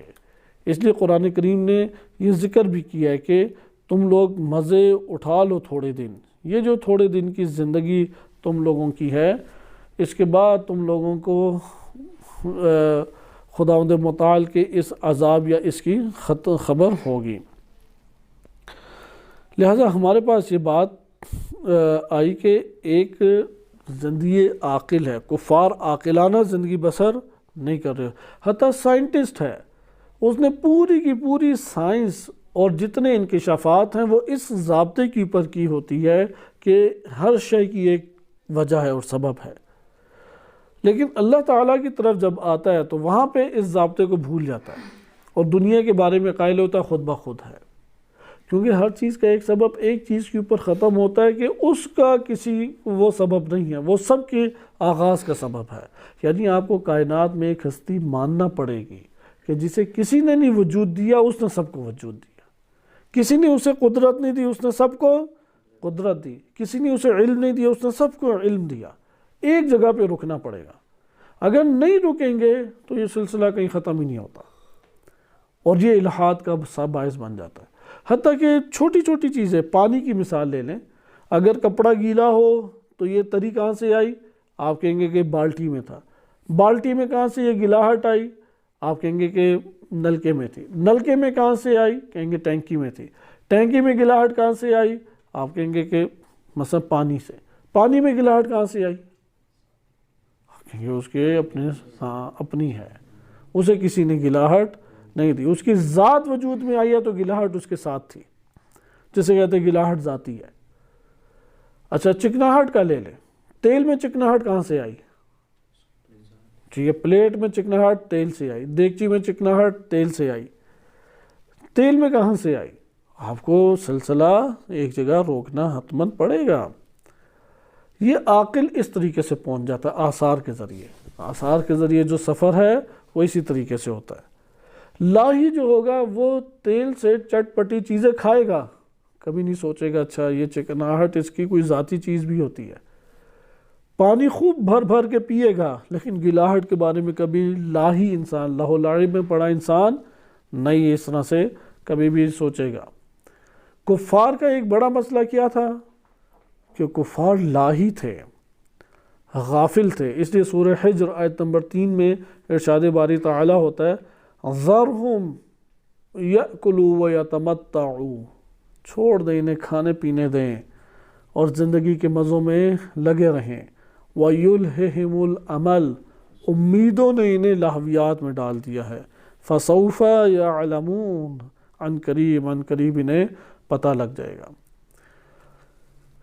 اسی طریقے سے سورہ عنکبوت آیت نمبر 66 میں ارشاد باری تعالیٰ ہوتا ہے لِيَكْفُرُوا بِمَا آتَيْنَاهُمْ، جو ہم نے انہیں دیا ہے اس کے اوپر انہوں نے کیا کیا ہے؟ کفر۔ وَلَيَتَمَتَّعُوا فَسَوْفَ يَعْلَمُونَ، انہیں چاہیے خوب مزے لے لیں، جو عطا کیا ہے اس میں تو کفر انہوں نے کیا، اور یہ مزے جتنے لینا چاہتے ہیں لے لیں، سمیٹ لیں دنیا کی لذتیں، عن قریب ان کو پتہ لگ جائے گا۔ یا سورہ محمد صلی اللہ علیہ وسلم میں پہلے بھی یہ آیت ہم پڑھ چکے ہیں، آیت نمبر 12 میں ارشاد ہوتا ہے وَالَّذِينَ يَتَمَتَّعُونَ وَيَأْكُلُونَ كَمَا تَأْكُلُ الْأَنْعَامُ وَالنَّارُ مَثْوَىٰ لَهُمْ، یہ کافر ہے کہ جو زندگی کی لذتیں تمتع کہتے ہیں یا متاع کہتے ہیں قلیل سرمایہ جو سفر میں انسان استعمال کرتا ہے، آپ کے سکون اور لذت کا باعث بنتا ہے، چونکہ زندگی کیا ہے، ہمارا ایک سفر ہے، تو اس سفر میں آپ اپنے آرام اور لذتوں کے عنوان سے جو سرمایہ اکٹھا کرتے ہیں یہ ایک متاع کہلائے گا۔ تو یہ یتمتعون، یہ قلیل لذتیں لے لیں، اور کھاتے ہیں تو کس طرح کھاتے ہیں؟ جیسے مویشی کھا رہے ہوتے ہیں۔ تو یہ آپ نے ملاحظہ کیا کہ پہلی صفت کیا تھی کفار کی، کہ لہویات نے غفلت میں ڈالا، اور غفلت کی وجہ سے آثار الہی ان کی آنکھوں سے پوشیدہ ہو گیا۔ بالکل اسی طرح جیسے ابلیس نے آدم علیہ السلام کے خلاف جب تکبر کیا مد مقابل، تو وہ آدم علیہ السلام کی خاک پر تو نگاہ رکھتا تھا لیکن ان کی نورانیت پہ نگاہ نہیں رکھی اس نے۔ تکبر نے غفلت میں ڈال دیا ابلیس کو، حسد نے غفلت میں ڈال دیا۔ بالکل اس طرح کہ فرزندان یعقوب علیہ السلام جانتے تھے کہ یوسف علیہ السلام حجت خدا نبوت کی صلاحیت رکھتے ہیں، لیکن حسد نے غفلت میں ڈالا اور انہوں نے موت کا شکار کرنے کی کوشش کی۔ تو یہ بات ہمارے سامنے آئی کہ یہ کفار جو گمان کرتے ہیں کہ ہم زمین پہ اللہ کو کمزور کر دیں گے، اس کی پکڑ سے باہر ہو جائیں گے، اور وہ ہماری پہنچ ہم تک پہنچ نہیں رکھتا، نعوذ باللہ، یہ گمان کیوں کفار کو آتے تھے؟ کیونکہ غافل تھے۔ اس دنیا میں آج بھی ہم میں سے بھی کوئی غافلانہ زندگی بسر کرے، اس کا حال ایسا ہی ہوگا۔ وہ سفارشوں کو سمجھے گا کہ یہ میرے لیے نجات دہندہ ہیں اور ان سفارشوں کے ذریعے میں آگے پہنچ جاؤں گا۔ وہ طبیبوں کو سمجھے کہ وہ میرے لیے علاج کا باعث بن جائیں گے۔ وہ میڈیسن کو سمجھے کہ اس کے اندر اللہ نے بھرپور طریقے سے خدا نے جو وسیلہ بنایا ہے اس وسیلے کو ہی خدا کی جگہ قرار دے دے گا، گولیاں کے اوپر اعتماد کر بیٹھے گا۔ لیکن جو عاقل ہوگا وہ ہر وسیلے میں اصل منبع کو جانے گا۔ مثلا یہ بات ہم بعض چیزوں میں عاقل ہیں، پاکستان میں لائٹیں سب نے اپنے گھروں میں لگائی ہیں یا نہیں، لیکن اگر وابڈا کا ہیڈ آ جائے تو اس کا احترام کریں گے یا نہیں کریں گے؟ شکوہ تو کریں گے ہی کریں گے۔ کیوں؟ کیونکہ لائٹوں میں جو چیز آنی ہے پہنچانی تو انہوں نہیں ہے، اس لیے وہ اس محکمے کے قداست کے قائل ہوں گے، اہمیت کے قائل ہوں گے، کیونکہ آپ کے پاس ایک سبب ایجاد ہو جائے وہ کافی نہیں ہوتا، اس سبب کے اندر پوری رونق، طاقت، زندگی وہ کس نے ڈالنی ہے۔ اسی طریقے سے اللہ تعالیٰ وہ قدرت کا سرچشمہ ہے کہ جس نے ہر چیز کو وجود دیا ہے، ہر چیز کو رونق دی ہے، ہر خزانہ اللہ تعالیٰ کے پاس موجود ہے، اور خزانے سے مقدار کی صورت میں سورہ حجر میں یہ ارشاد باری تعالیٰ ہوتا ہے وہ پہنچ رہا ہے۔ لہذا یہ آپ نے ملاحظہ کیا کہ کافروں کے پاس جو غفلت کا سبب تھا، اگر وہ غفلت کا سبب ہمارے نفس کو بھی لاحق ہو جائے تو کیا ان سے جداگانہ عمل ہمارے نفس سے صادر ہوگا یا وہی صادر ہوگا؟ یہاں پہ پریشانی کی بات ہے، اس لیے قرآن کریم اس بات کو بہت شدت کے ساتھ ابھارتا ہے، اور یہ عقیدہ ہمیں رکھنا چاہیے۔ وَإِن مِّن شَيْءٍ إِلَّا عِندَنَا خَزَائِنُهُ، کوئی شے ایسی نہیں ہے مگر اس کے خزانے کس کے پاس ہیں؟ وہ قبضہ قدرت الہی میں ہیں۔ وَمَا نُنَزِّلُهُ إِلَّا بِقَدَرٍ معلوم، ہم جو بھی نازل کرتے ہیں وہ بے قدر معلوم۔ مثلا اگر آپ لینا چاہتے ہیں علم، کس کے پاس ہے علم؟ اصل علم اللہ تعالیٰ کے پاس ہے۔ زندگی لینا چاہتے ہیں، کس کے پاس حیات ہے؟ اللہ کے پاس۔ سخاوت لینا چاہتے ہیں، توکل ہے، صبر ہے، شکر ہے، مال ہے۔ قرآن نے بیان کیا نا کہ اللہ کے پاس ثواب دنیا بھی ہے اور ثواب الآخرہ بھی ہے، دونوں اللہ کے پاس ہیں۔ سورہ نساء میں ارشاد باری تعالیٰ ہوتا ہے من کان یرید ثواب الدنیا، کس کے پاس ہے دنیا کا سارا مال اور ثواب؟ فعند اللہ، اللہ کے پاس۔ فعند اللہ ثواب الدنیا والآخرہ، من کان یرید ثواب الدنیا فعند اللہ ثواب الدنیا والآخرہ، دنیا اور آخرت دونوں کا ثواب اللہ کے پاس ہے۔ وَكَانَ اللَّهُ سَمِيعًا بَصِيرًا، اللہ سمیع بصیر ہے۔ یا سورہ آل عمران میں بھی ارشاد ہوتا ہے مَا آتَاهُمُ اللَّهُ ثَوَابَ الدُّنْيَا وَحُسْنَ ثَوَابِ الْآخِرَةِ، کہ پس اللہ ہے کہ جس نے ان کو دنیا کا بھی ثواب دیا اور آخرت کا بھی ثواب دیا، واللہ یحب المحسنین۔ یہ ہمارے پاس واضح طور پہ آیات آتی ہے، سورہ آل عمران میں بھی آیت نمبر 145 میں ہے، وَمَن يُرِدْ ثَوَابَ الدُّنْيَا نُؤْتِهِ مِنْهَا، جو ثواب دنیا چاہتا ہے اسے ہم دے دیں گے، وَمَن يُرِدْ ثَوَابَ الْآخِرَةِ نُؤْتِهِ مِنْهَا، تو ثواب آخرت بھی اسے مل جائے گا، وَسَنَجْزِي الشَّاكِرِينَ، شاکرین کو ہم ان قریب جزا دیں گے۔ آپ نے یہ جملہ سنا ہوگا، معروف جملہ ہے کہ اگر تم سید علی قاضی طباطبائی رحمۃ اللہ علیہ کہ علامہ طباطبائی رحمۃ اللہ علیہ تازہ نجف تشریف لے گئے تھے۔ البتہ جب نجف تشریف لے گئے تھے علامہ طباطبائی کافی کتابیں پڑھ چکے تھے، فلسفہ ہے، تفسیر میں شاید ایک جلد لکھ چکے تھے، کفایہ کا مرحلہ طے کر چکے تھے، درس خارج کے قریب مرحلے پہ تھے۔ تو دروازے کے باہر اپنے مدرسے کے یا ایک جگہ کھڑے تھے تو سید علی قاضی طباطبائی سامنے سے تشریف لائے اور ان کے کندھوں پہ ہاتھ رکھ کے فرمایا کہ اگر تم دنیا چاہتے ہو تو نماز شب پڑھو، آخرت چاہتے ہو تو نماز شب پڑھو، اگر دونوں چاہتے ہو تو نماز شب پڑھو۔ اور روایات میں بھی جو نماز شب پڑھتا ہے وہ فقیر نہیں رہتا، ایک تو رونق نورانیت اس کے وجود اور چہرے پہ آ جاتی ہے، کریمے لگانے سے اتنی نہیں آتی جتنی نمازیں شب پڑھنے سے انسان کے وجود کے اوپر یہ رونقیں اجاگر ہو جاتی ہیں۔ لہذا نماز شب کو ترک نہ کریں، اللہ کے پاس ثواب دنیا بھی ہے اور ثواب آخرت بھی ہے۔ یہ بات ہمارے لیے آشکار ہوئی، بس کفار کا ایک سبب تو آپ کو پتہ لگ گیا کہ یہ جو انہوں نے گمان کیا کرتے تھے، یا کفار کے علاوہ بعض دیکھنے والے یہ سوچتے تھے، صحیح ہے، بعض افراد یہ اپنے طور پہ سوچتے تھے، کیونکہ وَلَا تَحْسَبَنَّ الَّذِينَ كَفَرُوا میں تَحْسَبَنَّ ظاہری طور پہ خطاب نبی صلی اللہ علیہ وسلم کو ہے، لیکن عمومی ذہن اسی طریقے سے بنتا ہے کہ جب وہ کفار کو خوب مال و دولت اور آل اولاد کی رونقیں اور خوب دنیاوی عیش و عشرت میں دیکھتے ہیں اور قدرت مند دیکھتے ہیں تو اس طرح احساس کرتے ہیں کہ کون ان کو پکڑے گا، کون انہیں لگام دے گا، کون ہے کہ انہیں گرفت میں لے گا، تو اس طرح سے گمان کرنے لگتے ہیں۔ کفار کا اپنا گمان تو تھا ہی تھا، وہ تو اللہ کی طرف آتے ہی نہیں تھے، ان کے اسباب آپ کی خدمت میں ذکر کیے جا رہے ہیں، اور وہ کیا ہے؟ پہلے ان کے گمان کی ایک وجہ زینت و عیاشی دنیا میں عیاش تھے، لہویات میں مبتلا ہوئے، لہویات میں مبتلا ہونے کی وجہ سے آثار قدرت ان کے سامنے پنہا ہو گئے، جب دل مردہ ہو جائے تو وہ عقل و فہم سے عاری ہو جاتے ہیں، اس لیے عاقل نہیں تھے، لاہی تھے، لہویات میں مبتلا تھے۔ دوسری وجہ ان کی انبیاء علیہ السلام کے اوپر ایمان نہ لانا تھی۔ بس ایک وجہ تو آپ کے سامنے آ گئی کہ وہ خود اندر سے اس حوالے سے لہویات کا شکار ہیں۔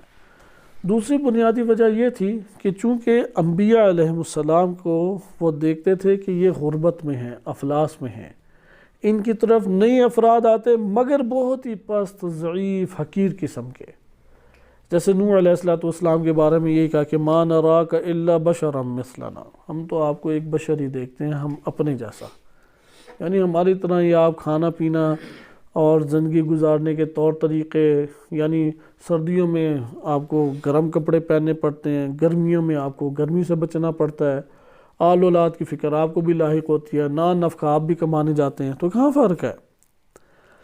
یہی تو حضرت رسول صلی اللہ علیہ وسلم کے لیے مشکل پیش آ گئی، اور سورہ ہود نے اس بات کو ذکر کیا، فَلَعَلَّكَ تَارِكٌ بَعْضَ مَا يُوحَىٰ إِلَيْكَ، ممکن ہے کہ شاید، فَلَعَلَّكَ شاید احتمالی گفتگو ہے، یعنی یہ رنج رسول اللہ کا بیان کرنے کے لیے گفتگو ہے، شاید آپ بعض جو وحی آپ پر آتی ہے اسے ترک کر بیٹھیں، وَضَائِقٌ بِهِ صَدْرُكَ، اور آپ کا دل اس سے کیا ہو جائے؟ تنگ ہو کے رہ جائے، کس بات سے؟ أَن يَقُولُوا لَوْلَا أُنزِلَ عَلَيْهِ كَنْزٌ، اس کے اوپر کیوں نہیں خزانے آتے؟ وَجَاءَ مَعَهُ مَلَكٌ، أَوْ جَاءَ مَعَهُ مَلَكٌ، اور یا ان کے ساتھ کوئی فرشتہ آنا چاہیے تھا، یعنی ان کے تانے ہوتے تھے نا، وہ کہتے تھے اچھا ہم کوئی تو جداگانہ اپنی زندگی میں عنصر دکھاؤ۔ یہ تو مسئلہ آج بھی پیش آ جائے، امام علی علیہ السلام اگر آ جائیں ہمارے درمیان، کیونکہ ہم نے تو پہنچایا ہوا ہے، جیسے بعض ذاکرین پڑھتے ہیں خیبر کہ نعوذ باللہ سگریٹ بھی پلا دی امام کو، کہ دروازہ پھینکا، پہلا آسمان اس نے چیرا، دوسرا، تیسرا، فرشتے کوئی ادھر بھاگنے ادھر بھاگنے کہ کس نے اسے پکڑنا ہے، یہ تو عرش تک جا رہا ہے۔ تو امیر المومنین علیہ السلام تشریف لے آئے اور ذوالفقار بھی ایسی رکھی ہوئی ہے کہ بس وہ چل رہی ہے اور گاجر جیسے کٹ رہی ہوتی ہے اس طرح سے گردنیں کٹتی جا رہی ہیں، انہوں نے بس اسی طریقے سے سامنے تلوار رکھی ہوئی ہے۔ تو اس تصور کے ساتھ امیر المومنین علیہ السلام کے درمیان میں ہوں تو کیا ان کا حال ہوگا؟ امام علیہ السلام کتنی ہی واقعات ہیں، افراد کی قلت کی وجہ سے رخ پھیر لیا انہوں نے، واپس پلٹے کہ افراد مہیا کریں۔ اسی طریقے سے جنگ صفین میں تحکیم جو مسلط کی گئی تھی، اس مسلط کردہ تحکیم بالآخر امام علیہ السلام کو مجبوراً قبول کرنا پڑا، افراد نہیں ان کے ہمراہ تھے۔ لہذا نوح علیہ السلام کو کیا آگے کہتے تھے؟ ما نراک الا بشرم مثلنا، کہ ہماری طرح آپ تو بشر ہمیں دکھائی دیتے ہیں۔ وما نراک اتبعک، جو آپ کی اتباع نوح کرتے ہیں، الا الذین ہم اراذلنا، سارے پست اور گھٹیا لوگ ہیں، یعنی مادی اعتبار سے، اخلاقی نہیں، سارے چھوٹے لیول کی پر زندگی، یعنی کوئی چپڑاسی ہے، جمعدار ہے، کام کرنے والا ہے، ڈرائیور ہے، نوکر ہے، ریڑھی لگانے والا، سارے ہی اکٹھے کیے ہوئے آپ نے۔ تو کہتے ہیں کہ وما نرى لکم علینا من فضل، ہمیں تو کوئی نقطۂ فضیلت اپنے اوپر آپ لوگوں کا دکھائی نہیں دیتا، بل نظنکم کاذبین، ہمیں یقین ہے کہ آپ سارے جھوٹے ہو۔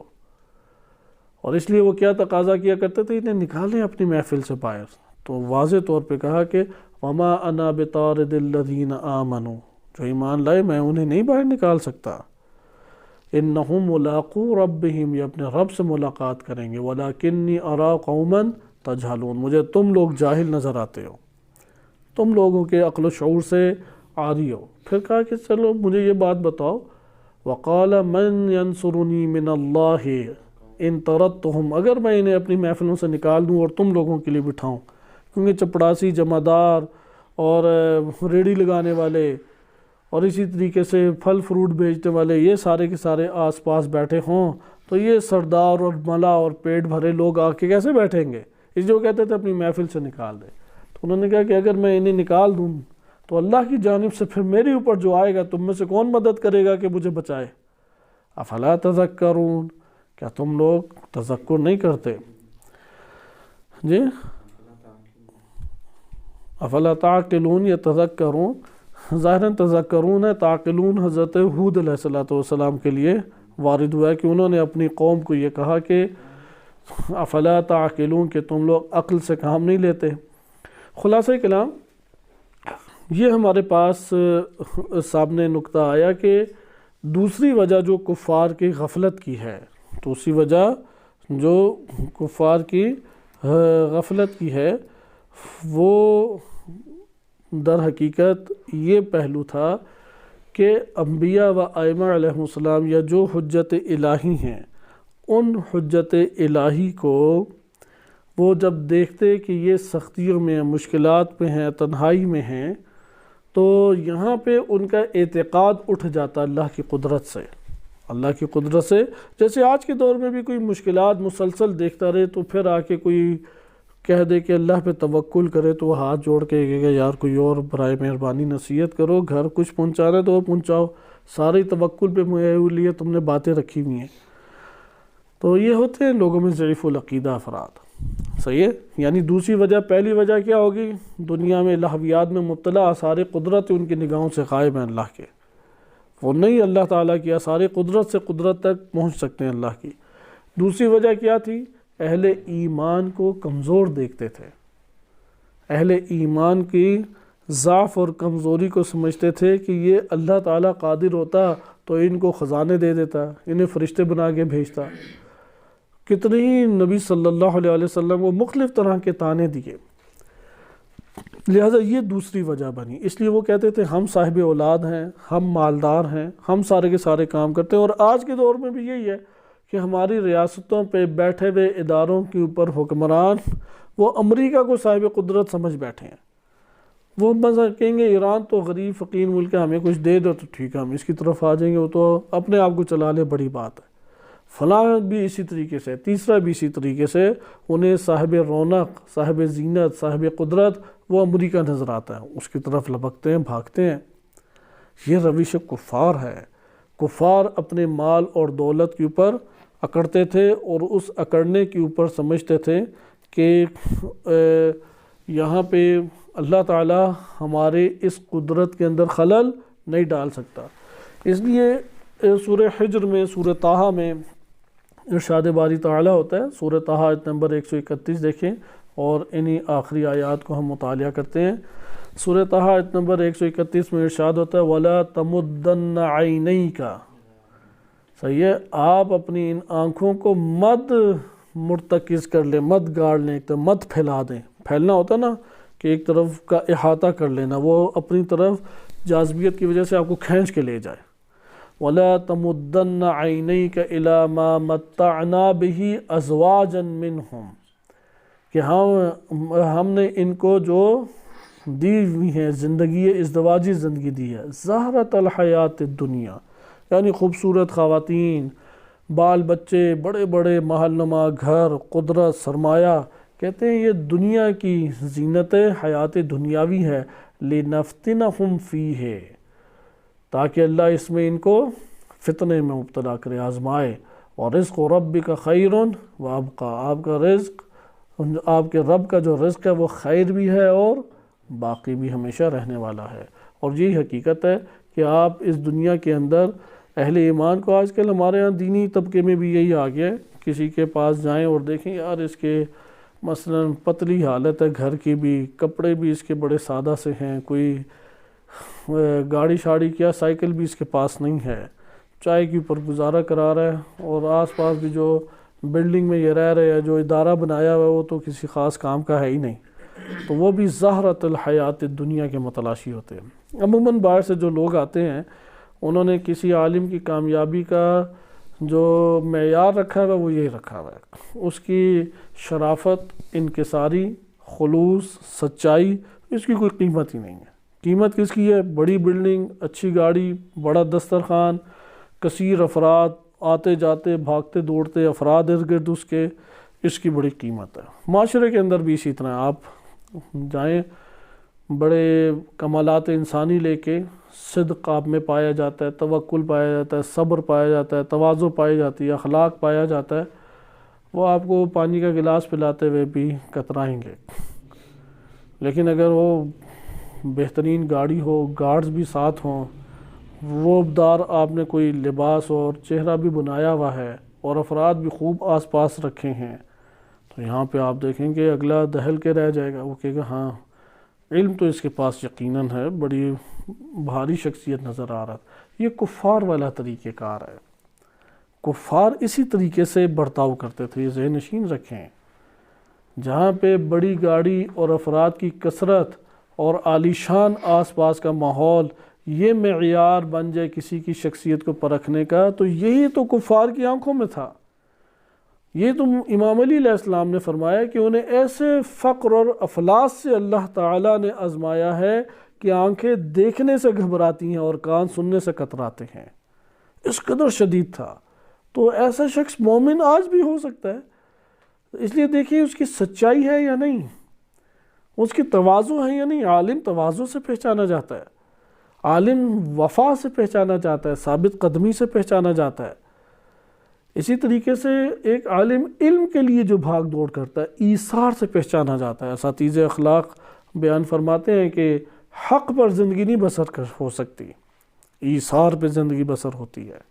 یہ بہت دقیق اور اہم نقطہ ہے۔ مثلا گھر میں ہو کہ میرا بھی حق بنتا ہے کہ میں لائٹ کھولوں، اور اگلے خاتون کہے کہ میرا بھی حق بنتا ہے، ہم جھگڑے کر لیں، پھر حق کے اوپر آ جائیں تو ایک گھر نہیں آباد ہوگا۔ ایک دوست کہ میرا حق بنتا ہے، یہ چیز میری ہے، میرا بھی تو حصہ بنتا ہے۔ ایک ایثار دکھائے، جو ایثار دکھائے گا یہ انسان ہے، کہ ٹھیک ہے یار تم لے جاؤ، ٹھیک ہے تمہاری بات چل جائے یار، میں برداشت کروں گا۔ ایثار پہ زندگی چلتی ہے، حق پہ تو عدالتوں پہ معاملہ پہنچ جاتا ہے، حق کا انکار نہیں ہے، ہر ایک کا اپنا حق ہے۔ لہذا جو ایثار پہ زندگی بسر ہو رہی ہو کہ جو اپنے گھر کی بجائے دین کی راہ کے اوپر ایثار کرتے ہوئے لگائے، یہ دیندار ہے، یہ انسانیت کے قریب ہے۔ تو یہ چیز ان میں نہیں پائی جاتی تھی انبیاء میں، یہ معذرت کفار میں۔ انبیاء علیہ السلام وہ جب اپنی زندگی بسر کرتے تو ان کی زندگی میں معیار تھا، ایمان معیار تھا، اسے قریب کر لیتے۔ لیکن یہ کفار کی زندگی کیسے چلتی تھی؟ زہرۃ الحیات الدنیا، دنیاوی زندگی کی ظاہری نام نمود کے اوپر۔ لہذا اب یہ 2-3 آیات کو ملاحظہ کریں کہ قرآن مسلسل بیان فرما رہے ہے کہ تم لوگ نہیں اللہ کو عاجز کر سکتے زمین پر، اللہ نے مہلت رکھی ہے، اس مہلت کی وجہ سے تم لوگوں کی ایک وقت آئے گا اور پکڑ حتماً و حتماً ہو جائے گی۔ لہذا یہ نہ سمجھو کہ تم لوگ اللہ کو عاجز کر رہے ہو، اللہ کو کمزور کر دیا، اللہ کی پکڑ سے باہر نکل گئے، ایسا نہیں ہے۔ آیات میں سے چند آیات دیکھیں کہ سورہ انعام میں ارشاد باری تعالیٰ ہوتا ہے وَمَا أَنْتُمْ بِمُعْجِزِينَ إِنَّمَا تُوعَدُونَ لَآتٍ، جو تم لوگوں سے وعدہ کیا گیا وہ کیا ہے؟ حتماً و حتماً آئے گا۔ وَمَا أَنْتُمْ بِمُعْجِزِينَ سورہ انعام آیت نمبر 34، یہ ہمارا عقیدہ ہونا چاہیے۔ انما توعدون لآت، اسرائیل کے اوپر بھی یہی ہے، حتماً و حتماً عذاب آئے گا، حتماً و حتماً اسرائیل کی نابودی ہے۔ ہم کوئی غیب گوئی نہیں کر رہے، پیشن گوئیوں کی اوپر نہیں ہیں، کوئی ستاروں کو دیکھ کے نہیں کہہ رہے، ہم واضح طور پہ قرآن کی آیت کے ضمن میں کہہ رہے ہیں کہ اللہ تعالیٰ ظالم کو نابود کر کے رکھتا ہے، کافر کو نابود کر کے رکھتا ہے۔ صحیح؟ یَأْکُلُوا وَیَتَمَتَّعُوا، ٹھیک ہے کھاؤ پیو تھوڑے دن، فَسَوْفَ يَعْلَمُونَ، ان قریب انہیں پتہ لگ جائے گا۔ ہاں دوسری بھی ہے، دنیا کے بدلتے حالات میں جو ان کی زندگی اور ان کے مسائل جو بڑھتے جا رہے ہیں، اس کی بنیاد پہ بھی آپ اللہ کے وعدوں کا ایک اظہار کر سکتے ہیں کہ مجھے اعتقاد ہے، اور دیکھو اس کا سلسلہ شروع ہو گیا۔ اسی طرح سورہ توبہ آیت نمبر 2 میں ہے وَاعْلَمُوا، جان لو أَنَّكُمْ غَيْرُ مُعْجِزِ اللَّهِ، اللہ کو تم عاجز نہیں کر سکتے، وَأَنَّ اللَّهَ مُخْزِي الْكَافِرِينَ، اللہ کافروں کو پستی اور ذلت میں مبتلا کرنے والا ہے۔ اسی طریقے سے سورہ توبہ آیت نمبر 3 میں بھی اس بات کا تکرار ہے فَاعْلَمُوا أَنَّكُمْ غَيْرُ مُعْجِزِ اللَّهِ وَبَشِّرِ الَّذِينَ كَفَرُوا بِعَذَابٍ أَلِيمٍ۔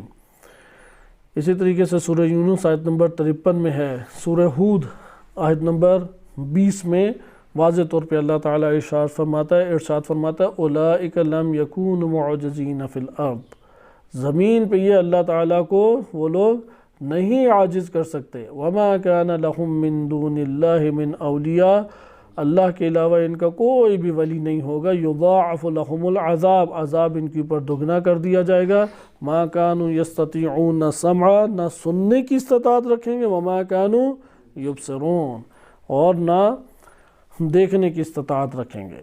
اسی طریقے سے سورہ ہود میں جب کہا حضرت نوح علیہ السلام کا ہم پڑھ چکے ہیں کہ حضرت نوح علیہ السلام نے بھی کہا کہ قال انما یأتیکم بہ اللہ ان شاء، جب مشیت الہی ہوگی تو یہ تمہاری پر آن پڑے گا۔ وما انتم بمعجزین، پھر تم اللہ کو عاجز نہیں کر سکو گے۔ اور اسی طرح سورہ عنکبوت میں بھی اس بات کا بیان ہے کہ نہ زمین پہ نہ آسمان پہ تم کسی جگہ اللہ کو عاجز، ضعیف، کمزور نہیں کر سکتے۔ تو یہ قرآن کریم نے تکرار کے ساتھ یہ بات بیان کی ہے۔ تو اس سے ہمیں یہ معلوم ہوا کہ ان کے پاس جو وقتی مدت ہے اس مدت کو وہ کیا سمجھے کہ شاید ہمیں اللہ تعالیٰ نہیں پکڑ سکتا، اللہ کی قدرت سے باہر ہم ہو چکے ہیں، اور اللہ کی قدرت سے اگر ہم باہر ہیں تو اس لیے ہم خدا کے اب پکڑ میں نہیں آنے والے۔ اور سورہ رحمان میں اللہ تعالیٰ نے بیان بھی فرمایا سورہ آیت نمبر 33 میں یا معشر الجن والانس، اے گروہ جن و انس، ان استطاعتم، استطاعت رکھتے ہو، ان تنفذوا من اقطار السماوات والارض، آسمان اور زمین کی حدود سے ذرا نکل دکھاؤ، اگر بھاگ سکتے ہو تو ذرا بھاگ کے دکھا دو۔